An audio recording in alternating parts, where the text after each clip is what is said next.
بسم اللہ الرحمن الرحیم۔ السلام علیکم ورحمۃ اللہ وبرکاتہ۔ ناظرین، گھر کی زندگی میں خوشگواری پیدا کرنے کے لیے اور خوشیوں کا رنگ بکھیرنے کے لیے بڑی امپورٹنٹ 3 بنیادی احادیث مبارکہ، جن کو آپ گولڈن رولز بھی کہہ سکتے ہیں، آج پریزنٹ کروں گا آپ کے سامنے انشاءاللہ۔ لیکن اس سے پہلے میں آپ سے، میرے شادی شدہ بھائی اور شادی شدہ بہنیں، ان سے ایک سوال پوچھنا چاہتا ہوں۔ پہلے میں اپنے بھائیوں سے پوچھتا ہوں کہ پچھلے 1 ہفتے میں آپ نے اپنے آفیسز میں، کام کی جگہ پہ، کلائنٹس کے ساتھ، پیشنٹس کے ساتھ کتنی دفعہ بات کرتے ہوئے تھینک یو یا شکریہ کہا ہے؟ اور اس کے ساتھ ساتھ پچھلے 1 ہفتے میں آپ نے اپنے اہل خانہ اور بچوں کو کتنی دفعہ تھینک یو یا شکریہ کہا ہے؟ فیصلہ خود کیجئے کہ کس نے آپ کو اس عرصے میں زیادہ سرو کیا اور کس کو آپ نے تھینک یو زیادہ کہا۔ عموماً ہم اس معاملے میں کنجوسی کر جاتے ہیں۔ ہماری نظر اکثر اپنے اہل خانہ کی بری باتوں پہ ہوتی ہے، جبکہ سرکار دو عالم صلی اللہ علیہ وآلہ وصحبہ وسلم کا گولڈن رول جو دیا ہوا ہے وہ یہ ہے کہ بیوی کی اچھی باتوں پہ زیادہ غور کرو۔ کر کے دیکھیے، انشاءاللہ دل میں شکر گزاری آئے گی۔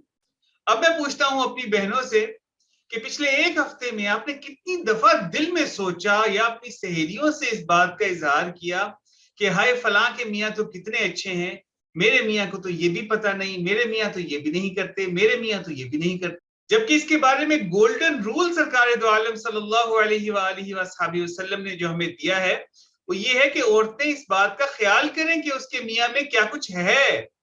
بلکہ یہ حدیث مبارکہ کہ جہنم میں عورتوں کی زیادہ تعداد ہونے کی ایک وجہ یہ بھی ہے کہ وہ ناشکری کرتی ہیں۔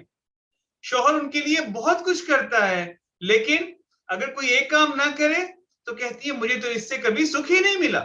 تو خیال کیجئے، آپ کے شوہر میں بہت سی اچھی باتیں ہیں، ان پہ غور کریں، دل میں شکر کے جذبات پیدا ہوں گے انشاءاللہ۔ جب ہم ایک دوسرے کی اچھائیاں زیادہ نوٹ کریں گے، پازیٹیوٹیز کو زیادہ فیل کریں گے، تو ہم آٹومیٹیکلی شکر گزار ہوں گے، ہم ان کو شکریہ زبان سے بھی کہیں گے اور عملاً بھی اس کا اظہار کریں گے۔ اور تیسرا گولڈن رول جو سرکار دو عالم صلی اللہ تعالی علیہ وسلم نے اس شکریہ کو، اس تھینکفلنس کو، اس گریٹیٹیوڈ کو کمپلسری کر کے دیا، آپ نے فرمایا حدیث مبارکہ کا مفہوم کہ جو بندوں کا شکر گزار نہیں ہوتا وہ اللہ سبحانہ و تعالیٰ کا بھی شکر گزار نہیں ہوتا۔ اور جبکہ ہماری نعم کی یا نعمتوں کی بڑھوتی کے لیے اللہ کا شکر گزار ہونا ضروری ہے، تو کیا پتہ چلا کہ بندوں کے شکر گزار ہوں، اللہ کے شکر گزار ہوں اور اللہ کی نعمتیں پائیں، گھروں کو جنت کے نمونے بنائیں۔